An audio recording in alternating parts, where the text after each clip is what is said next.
Well, I'm gonna have to explain where this video came into my brain. So, I don't know. You may be confused on what do you mean by this? You never do something like this. Well, I was going through my community for some random reason, just scrolling through my community tabs, and then I just found this, and I was like, well, all this is here is just JoJo. It's basically me asking if you had to try out a character who lives and dies from like JoJo, Danganronpa, Death Note. Everyone there was JoJo, and they were no contradicting. It was like, oh, have this character live, have this character die. And in a way, I don't know what it was, but I wanted to make it into a video topic. I don't know why exactly. I just felt like it. You can make fun of me in the comments. This is like a weird idea, I know. But there is no contradiction to the story. It felt like it could flow normal like a story would, technically speaking. It was a weird idea, granted, but you know what? I'm gonna have fun. So, yeah. This is if my fans wrote who lived and died in JoJo. Now, there aren't gonna be a lot. This isn't gonna be a big one. This is like only a few like only 5 characters live and 5 characters die in this story. So, like, it's not gonna be this whole list of characters who live and die. So expect there to be it to kind of sound weird. On surface level, this is gonna be a weird video, but I think it can work as a storyline. So to start off 2024, this is gonna be my first video. Enjoy the video because I don't know if I'll ever do something like this again. I'm sorry, it's just weird. So, let's start the story because this has gone on long enough. So, let's talk about the first part to change in this timeline. JoJo Phantom Blood. Because this is all going back to Phantom Blood. Of course it is. Now, as for who's living and dying, our survivor is the noble gentleman himself, Jonathan Joestar. Yep, now Jonathan's going to live. Okay, now we're starting off juicy, aren't we? So, you may be questioning, well, okay, Jonathan's living, but, like, who's going to be dying in his place? Well, the comment said, the 2 bullies who bullied Jonathan in Arena. Yep, these 2 suckers, they're going to have to bite the dust so Jonathan can live. Now, looking at how these characters were, you could tell they were bullying Arena, making some creepy comments about wanting to remove her doll's clothing.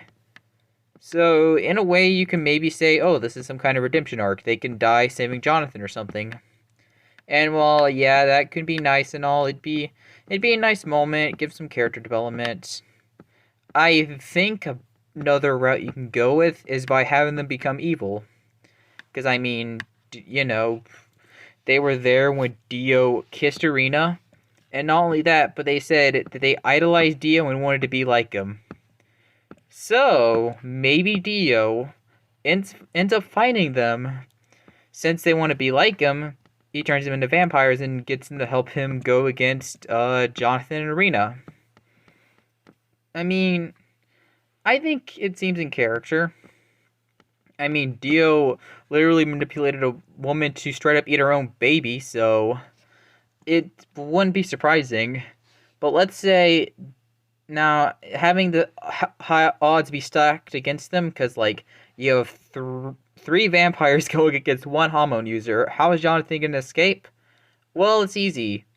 They're going to be stupid because they've never become a vampire in their life. So obviously, by that logic, there's going to be no way for them to know how to use their vampiric powers. So, in this timeline, they're going to screw up so badly that Jonathan actually escapes the ship with Arena. Is it far-fetched? Yeah, it's pretty far-fetched. But, in this timeline, Jonathan's living and the bullies are dying in Phantom Blood. So, yeah, it could go either way. You can have them redeem themselves, or you can just have them stay and help Dio and have all that happen.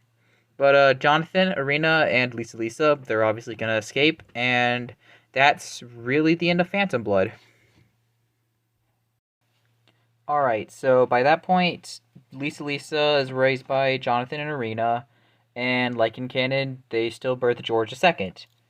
And obviously, they're gonna raise George II and Lisa, and also a Straight Seven Speedwagon helping, and they're gonna raise them together, and then they're gonna end up and have Joseph, because yay for incest, technically speaking. And before you say anything, yes, Joseph is technically an incest baby, since Lisa's been adopted to the Joestar bloodline, but I'm not gonna go. I'm not. That's gonna be a tyrant for a different day. I'm gonna focus on this scenario because that just seems too weird to talk about, so I'm just gonna move along and then just talk about something else and just go to the actual rest of this video. But all we know at the moment is that Jonathan's alive to be with his son, and George II is still gonna die. Or is he gonna die? Because, guess what? George II was picked to live, so by that logic, now he gets to live. Now in this timeline, maybe George II has Hamon, but if you want to go a route where it's still banned, instead George II puts up a fight and is able to escape the vampire. Or he's able to put on a long enough fight.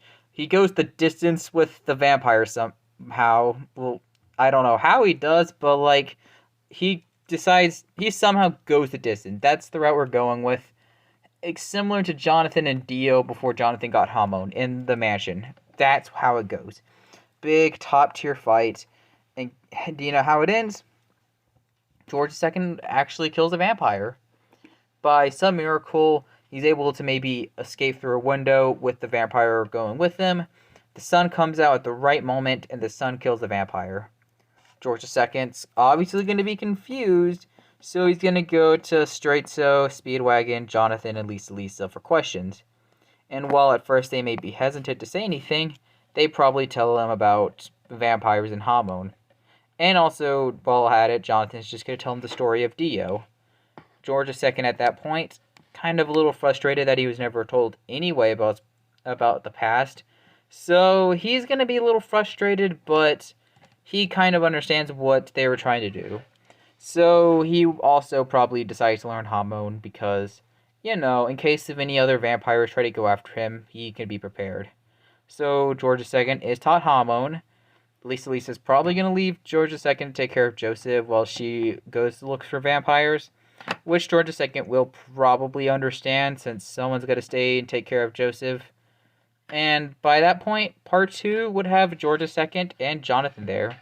In my opinion, they're going to be held hostage by the Nazis, so Joseph versus Straightso, that fight goes mostly the same like in canon.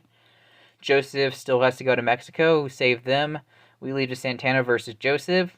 Everything more or less goes the same for most of Battle Tendency, albeit with Jonathan and George II around, and some other kind of shenanigans, you know. We're still going to meet Caesar, we're still going to fight Wamu, AC/DC, and Cars, and of course we still going to meet Lisa. So most of the parts going to go the same. Probably some parts of the story get speed up because they have 2 Hamon users. I could see Jonathan and George II maybe doing something in the story. But we would finally get to our big change against Wamu, where, in the Wamu hotel fight, Jonathan and George II will come with Caesar. And this will lead to a very close fight, with 3 Hamon users there. Jonathan does most of the heavy hitting with Wamu, and George II's also going to probably help. And while that whole time's happening, Caesar is setting up a bubble trap. And like in canon, Caesar sets up his bubble trap, but since he has 2 mentors with him, he doesn't go for the kick because they would probably tell him not to go for the attack.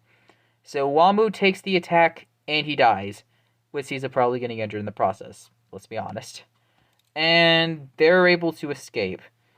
And before you say anything, yes, Caesar was requested to live, so by that logic, Caesar gets to live. And by that point, Battle Tendency mostly goes the same for a little while, until we get to the Cars battle, and we get to meet Lisa versus Cars. Now, similar to canon, Lisa will get a similar fight. Cars still tricks her, Cars still hurts her. All that goes the same, but a big change in that it's going to be too late when Joseph pulls her down. Because once Joseph gets down to reunite with his father, his grandfather and his bro, Lisa bled out from her wounds. Yes, Lisa was picked to die. Rest in peace. Well, with that being said, Lisa dies in the story, so that's probably going to fill Joseph, George II, and Jonathan up. Also probably Caesar too, let's be honest. And the fight mostly goes the same like in canon, but I think that Jonathan, George II, and Caesar will actually help out, and they would probably play a very instrumental role in helping against Cars. In my opinion, the fight's going to end the same, so that's going to be very depressing for them, especially for the Joestar family at that point, because, I mean, especially George at this point, because now he's lost his wife and his son. Well, I mean, apparently he lost his son. Don't worry, Joseph still comes back. He's safe, don't worry. But the whole funeral thing goes the same, but instead of Lisa, we don't have her there anymore. So George II, Jonathan, and Caesar, they're going to be there. Side note, you can maybe kill off Jonathan or George. I don't think they would die here, in my opinion. And I'm going with the assumption they're going to still be alive through the overall story, so they're going to be safe. Now we're going to the third part, Stardust Crusaders, which actually would change a lot. So, since we have Joseph having more people around in his life, you know, you have his best friend still alive, you got his dad who's around, you got his grandfather. They're probably continuing hormone training. So, though, by that logic, Joseph would actually be more motivated to continue his hormone training. Not only that, but I also think Caesar would actually carry along a family with him. So, he'll have a grandson, a granddaughter. Granddaughter will be named Rosanna. Grandson will be named Julius. So, yeah. And by the way, he will have a son, but he'll be killed by Dio. But his death will not be in vain because he stabs himself with the arrow. So, his death will actually serve a big role in this story. So, after that point of the story, you kind of go to a similar storyline. They still have Abdul around, obviously. They're still going to be introduced to Jotaro. We're still going to be introduced to Kakyoin. Still introduced to Polnareff. Still introduced to Iggy. You know, all the usual stuff. The other new Crusaders, they'll probably get some fights here and there. I think some parts of the story could change. I'll leave that up to your imagination, honestly, at that point. So, yeah, with the new Crusaders here, a lot of stuff happens, and we're only going to really skip to the end. I'm not going to really talk about the rest of the story by that point. So, I'm gonna talk about a lot of the main stuff. Like, for example, let's talk about, like, Younger Darby. Let's talk about Vanilla Ice, the main stuff. My opinion, it really doesn't matter who goes with who. But Abdul, he'll probably still die. He'll die to Vanilla Ice the same way, even though his death against Whole Horse was a lot better. But I digress.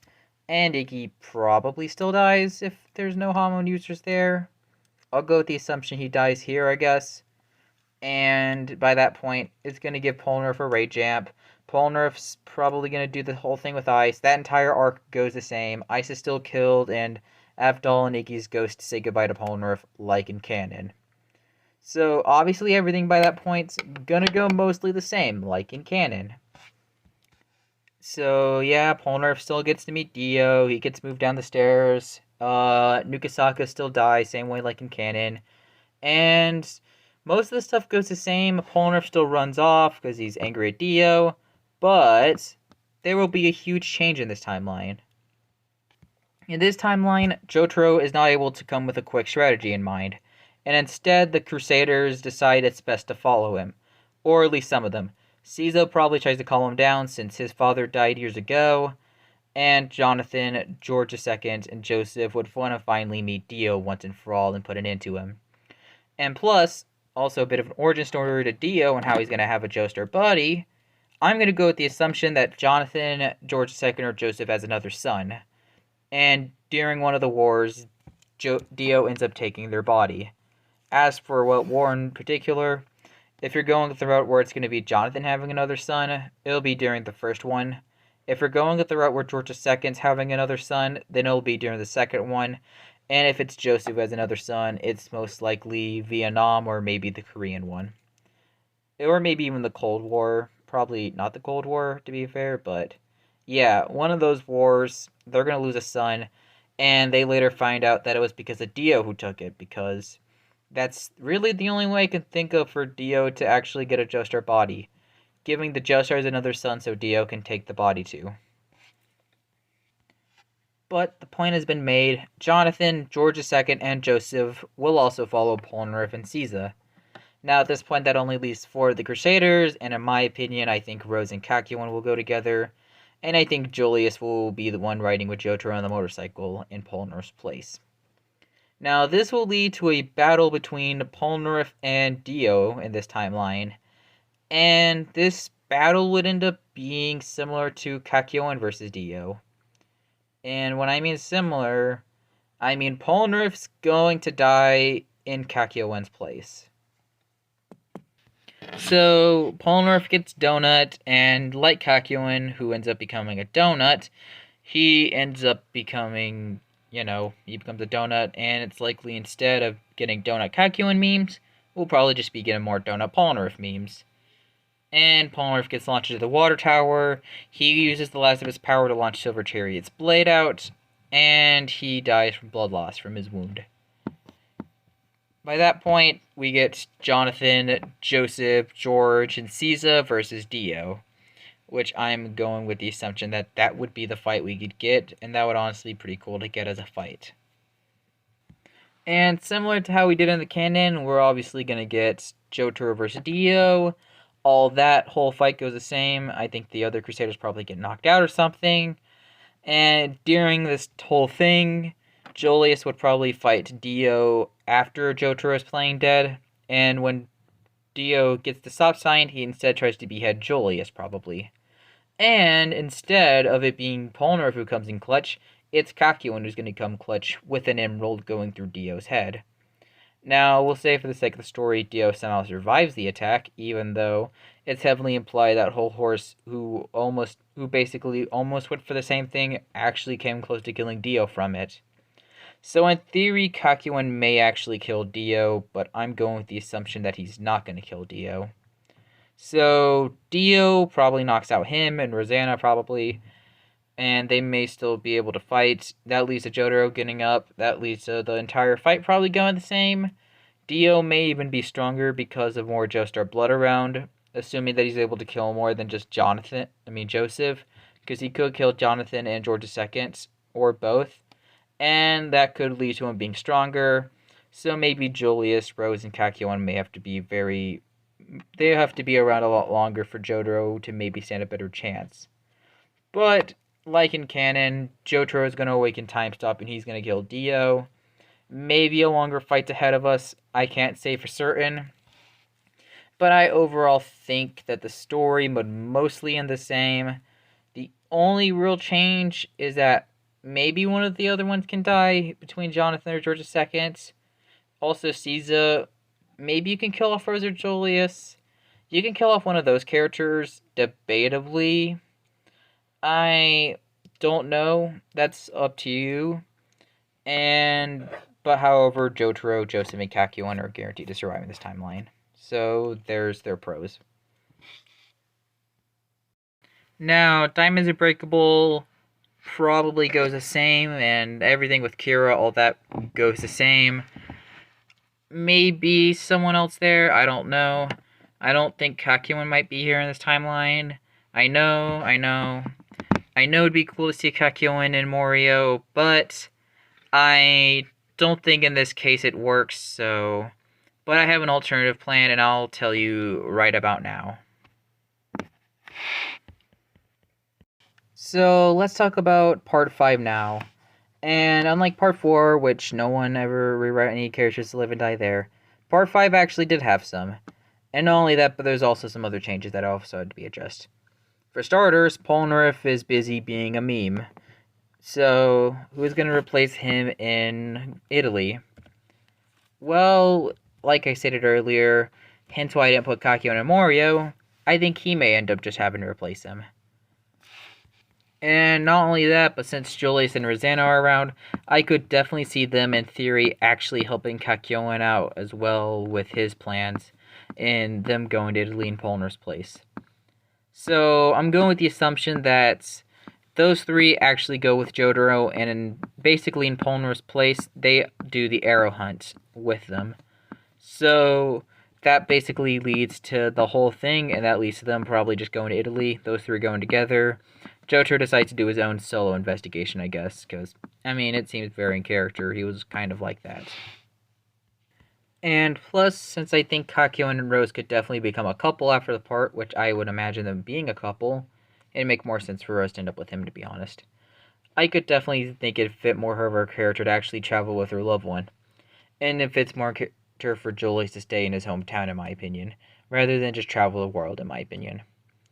But those three are going to be taking Polnareff's role in Italy. And not only that, but it's also kind of funny to notice because it is kind of cool to imagine Zappelli being in Part 5, because it kind of sucked that we never actually got to see Zappelli in Part 5, despite it being in Italy. So it kind of makes up by giving us two Zappellis in Part 5, which is honestly a nice thing to think about. And plus, since Caesar is still alive by this timeline, I'm assuming he is, or I'm going with the route he probably is, he could definitely actually help out with the investigation of Passione. Since he actually does live in Italy, it seems very in character that he would probably help out. And I think he could help his grandchildren out and his step-grandson. So, by that logic, those three are probably just going to work together. And with Caesar around, that's going to help their whole thing in Passione. That's going to actually make that whole thing a lot easier for them, believe it or not. Now, another real change to come out of this is that the entire fight with Polnareff on the cliff with Diavolo, that entire thing as a whole would have been avoided, in my opinion. Caesar is a lot older and more mature, so I don't think he would be doing that kind of stuff anymore. And since seeing how his last comrade who tried to do that actually died, it seems in character that he doesn't want to have anyone do that anymore. And would probably also talk Rosanna and Julius out of doing it. And I don't really think they would be even willing to do it. Maybe Julius, but Caesar could also talk him out. Same with Rose. And Kakyoin is a lot more mature. And not only that, but he was also trying to talk Polnareff out of fighting Hangman and Whole Horse that one time. So in my opinion, I generally believe that Kakyoin would actually know that it's best not to run into a battle like this. And instead, he would actually stay behind with those four, thinking of a game plan while also just taking out Passione from quietly without anyone noticing. So basically, similar to Polnareff, I assume one of them's gonna have the arrow, and this will lead to an accidental stab, and this will cause a requiem, an accidental one, and cause someone to remove it. Personally, I'm just gonna assume that Kakyoin's probably gonna get the accidental requiem of the four. Maybe it can be someone else. I'm just gonna assume it's probably Kakyoin here. But however, it's also likely it could be someone else. But I think he'll just be the one who does it, and I could see one of the other Crusaders just stopping him from the Requiem. So that would basically lead to those four actually being together, and those four having to be the ones that had to stop Diavolo. And also, not only that, but that's not going to be the only real changes to 5, because like stated earlier, there's going to be a switch around. So in this timeline, Bruno will escape Diavolo a lot quicker. So he does not gonna become a donut. Or maybe he does, but he just escapes a lot quicker before he could bleed out. Now in this timeline, I'm gonna assume that Bruno realizes that it's best not to fight Diavolo instead. Bruno, he's a very noble dude, I get it, but maybe in this timeline he's very logical and realizes that it's best not to fight a fight that's going to be a losing battle. So instead, he runs away from battle. And all that whole thing, he basically escapes with Trish, obviously. And he tells about Diavolo being evil, and those characters all realize they gotta go with all with Bruno, because it's, Bruno owes him a lot. And in this timeline, Fugo will also get a change of heart. Now instead, maybe Fugo just swims along with Naruto, which I think would be fitting.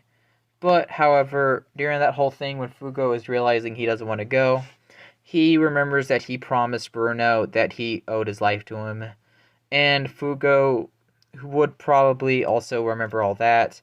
And he would realize that he needs to go because he feels like he needs to go because he's motivated, because he owed his life to Bruno, and he was going to protect Bruno and his friends till the day he died. Even though he didn't want to die, he was okay with it as long as his friends were okay. So that leads to Diavolo sending out Passione on them and his hit guards, like in canon. I think most of the fights would go the same. Fugo would probably be able to speed up Notorious B.I.G., and in theory, I definitely think he could speed up the fight with either Chocolate or Secco. I could definitely see him speeding up some of the fights. Some fights like Clash and Talking Head I don't think would change, and one of the other fights with Chocolate and Secco, plus the fights with Risotto and Doppio and Abacchio's death would just resume the same like in canon. I just think that the Notorious B.I.G. fight could have been sped up a little bit, and I could also see the fight with either Chocolate or Secco also speeding up, just depending on who Fugo fights in that timeline. And then by that point, that just leads to that entire kind of thing going the same. And in Polnareff's place, it's gonna be the 4 Crusaders who are hunting down Diavolo. That leads to them encountering Diavolo instead. One of them is probably just gonna get Requiem and then get turned into a turtle, even though I don't really want someone to get turned into a turtle. And if someone's gonna die, I want him to stay dead for good and not be stuck in a turtle. But I'm gonna assume that it's probably gonna be Caesar who'd get turned to a turtle, in my honest opinion. I think everything else in the story just goes the same like in canon, and by all that whole thing just going the same, and that would include Narancia's death. Now, at this point, Fugo would remember all the times he spent with Narancia, all the times he did math, etc. Fugo would then get angry after losing a younger brother figure, and with Purple Haze all released out, with a fit of anger, Fugo chases after Diavolo. Others are trying to calm him down. Caesar, knowing what happened to Polnareff years ago, he tries to stop him as well, and this leads to Fugo versus Diavolo. And this, unfortunately, leads to Fugo making a grave mistake, because Diavolo is able to use Epitaph and Time Erasure, and is able to hurt Fugo and get Fugo infected by the virus. And while Fugo is dying to the poison, he tries to use that 152 IQ, that thing that's always gotten him through life, and tries to use the last of his power to think of what Diavolo is capable of, and thinks that maybe it's time erasure, or time manipulation, or he could see into the future. So Fugo somehow is able to reveal that ability before the Purple Haze virus and his wounds can get to him. Giorno and the others see that it's too late and that Fugo passed away from his wounds and all that. That would probably get Bruno angry, and the rest of the cast would probably feel sorry, and I think some of the group would remember Polnareff's death out of it. So in my opinion, that leads to everything going more or less the same, and that maybe leads to Bruno maybe getting the Requiem instead.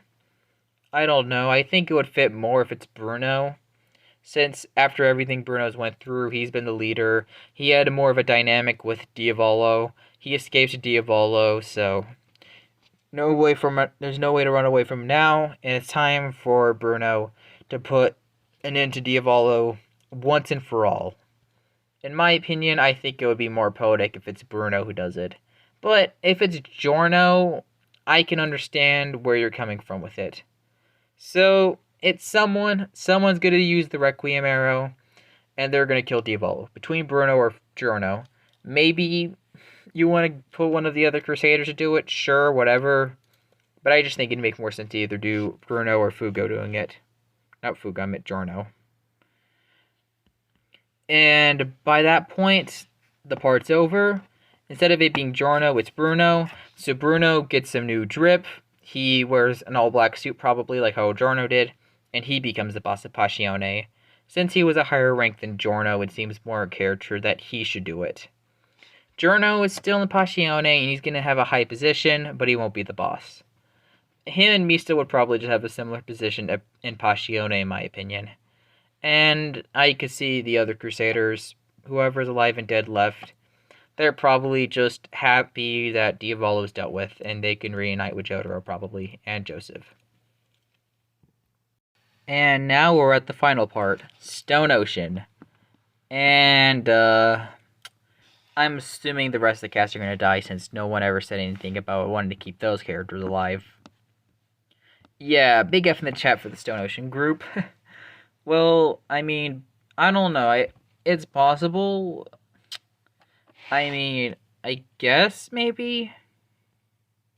I mean, you'd have to save FF, Weather Report, Anasui, Hermes, Jotaro, and Jolene. I don't know. Maybe it's possible. It depends if more characters are involved. If we're going with the route where no one's involved, chances are this is gonna be where the story ends probably. But however, if we're going with character involvement, maybe Kakyoin, Julius, and Rose, those characters, maybe they help as well. Maybe Team Aureo decides to help out as well while at it, I guess. I could maybe also see maybe Bruno helping and him bringing over Passione. Giorno being there could actually be kind of interesting to see. Would be cool to see what he thinks of Pucci and the rest of his siblings. And not only that, but I also think Raquel may also turn good in this timeline. I mean, with more allies around, it is potentially possible that they could just heal Raquel from his wounds and they could let him join. But even still, he's probably just going to die against Pucci, let's be honest. Not only that, but it's also possible that Joseph is continuing his Hanwon training. But if he's continuing his Hanwon training, he'd look more like how he did back in part 3 of JoJo. And plus, if we're even going the route where Bruno's going to help as well, it's possible that he may just bring Coco Jumbo, and if one of the Crusaders are possessed, which might be Caesar, I could definitely see Joseph making a lot of jokes about Caesar's fate being stuck in a turtle. Not only that, but Tinmei could still exist, but his chances of existing might be more slim since Kakyoin and Rose are stuck fighting Diavolo. But however, it is possible they could, since they're not going in like how Polnareff did, thus causing them not to be most wanted fugitives by Passione. So they wouldn't have the bounty that Polnareff had on his head, so they could, in theory, just hide along the crowd in Passione. They can hide away from Passione and actually have Tinmei. So that can lead to that whole thing just happening. But they'd probably just have someone watch him over, let's be honest. But the Stone Ocean cast, they have a good chance of surviving. But if you're removing all those characters, or most of them, their fate may just resume to be the same like they did in canon. So at this point, I'm just going to tell my overall opinion and how I would overall write the story and how I would pick and who I'd pick to live and die in each part. So part 1, same, Jonathan, bullies, obviously, everything else just goes the same. 2, same, George II's going to live. Caesar's also going to live. Lisa's going to die. All that whole thing happens. I would also have Jonathan live. Stardust Crusaders, Abdul, Iggy, Polnareff, they all die.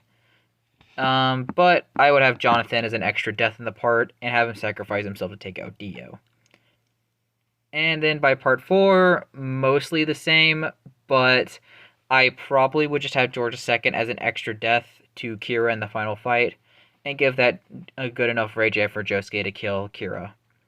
For part 5, mostly the same, but I would have Caesar die in Narancia's place. Narancia can get a big rage jump from it, and Narancia could charge out to avenge him. Fugo would also maybe try to help, or Fugo may just try to calm Narancia down. That could lead to a mini fight with Narancia and Fugo working together. Fugo can sacrifice himself so Narancia lives, and then that just leads to the story ending the same. And I think Narancia can get some character development from Fugo and Abakio's death. And then by part 6, at that point, I think the ending just goes the same, but maybe more characters are around to die. Makes the ending more impactful in my opinion. But assuming it doesn't, here's probably how I would do it. So I would have Hermes actually go through the Punishment Ward arc. Like I would have her actually get healed from her head injury from Josuke, but I would have her die against Whitesnake as a sacrifice so Foo Fighters can escape. Weather Report, I would have him die the same way he does originally, so his fate's more or less the same. Foo Fighters either still dies a sea moon or she can survive. I'll leave that one up to you, I guess. But, however, Anasui, Jotaro, and Jolene, those characters I would keep alive in my opinion. And if we're going to add more characters, which I probably would, so I wouldn't include Bucciarati in his team and the surviving Passione members. I just don't think Passione would have any reason to get involved, so that entire thing just goes the same. I think Joseph will be involved, and he'll just die in the final fight, in my opinion. Kind of as a sacrifice so that Jotaro can kill Pucci, in my opinion. That's probably how I would do it. I think for the Morio Warriors, it just depends on which Morio cast are there and who ends up getting sent. I think that, in my opinion, maybe it can just probably be like Josuke, Okuyasu, Koichi, maybe Rohan. I don't know who does exactly get sent. I'll leave that up to you and your imagination. But I think Josuke and Koichi can live. Okuyasu probably dies in Ermi's place, and I would probably have Rohan just die in Made in Heaven as well, in my opinion. I don't know, it just depends on your opinion, I guess. I also think that the Kakyoin family, Kakyoin, Rosanna, and Tenmei, those three will also survive. Julius also survives the part, in my opinion. And Raquel, who I think will turn good in this timeline, will end up dying to Made in Heaven as a sacrifice. So, thoughts on my video, and thoughts on my opinion on the overall take? Well, that was a very interesting video.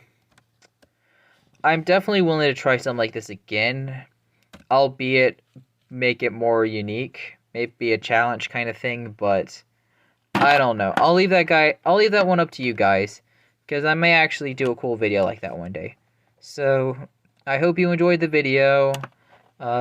Thanks for watching all that. Like, subscribe, just do all that stuff. This was a big video for me to make. I never thought I would make a video this interesting, to say the least, but thank you to these guys for doing the video. I would like to thank Dolphin Jojo for doing the Jonathan and Bully scenario, Vanilla Ice for doing the Georgia 2nd one, Dyer for doing the Lisa and Caesar one, Joe Truruchia for doing the Polnareff and Kakyoin one, and last but not least, thank you to Cosmic for doing the Bruno and Fugo scenario. It was an odd one. You guys are probably going to be surprised to see that I basically referenced you guys into a video. I don't know why I did it. I just wanted to have fun, and I just was like, I was scrolling through my community, I was like, I don't know why, but I just want to do what if out of this. Like, I don't know, it'd be weird and all, but like, why not? On a side note, kind of a mind changer, but I would probably just put Kakyoin and Rosanna and Morio and just have Julius and Polnareff do the Italy stuff. No, not Polnareff, I mean Julius and Caesar. Julius and Caesar. Julius Caesar, get it? It's a wordplay because Julius Caesar was a Rome dictator, and now Julius Caesar is in Rome. Julius and Caesar. That's fun. Okay. Well, I hope you guys enjoyed the video. Take care. I hope I started off the year 2024 very strong. And thanks for watching, and I will see you all next time. Bye.